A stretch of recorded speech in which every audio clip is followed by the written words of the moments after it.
دا د کور کمانډر صاحب جنرال اشرف غفور صاحب د موږ دا وایي چې دغه خبره چې ته د چمن د عوامو سره کوې د دې ټولو ښه خبره دا ده چې د چمن د عوامو مطالبې واخه په اسلام آباد او په پنډۍ کې پر دې سنجیده غور وکړه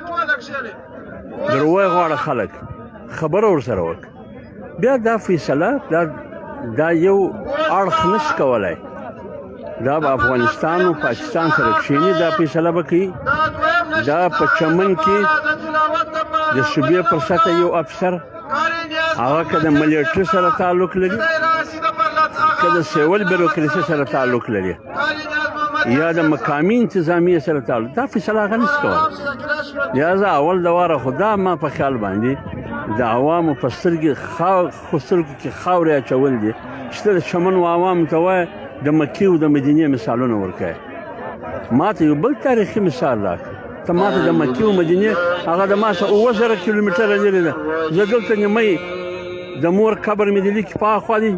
د پلار قبر مې د لیکي په اخوا دی ماجت مې په اخوا دی کور مې دلته دی نو زه چې سبا مور پټوم یا پلار پټوم هم به د دا مړي پاسپورټ وجوړوم دا وراشه نه سره لګېږي سم به سره کښېنو په پښتو به سر خلاصوو هغه اصل د درد ځای به راشه په هغه به ګوته سره یږدو که نیم بیا خبرې ښکاره کېږي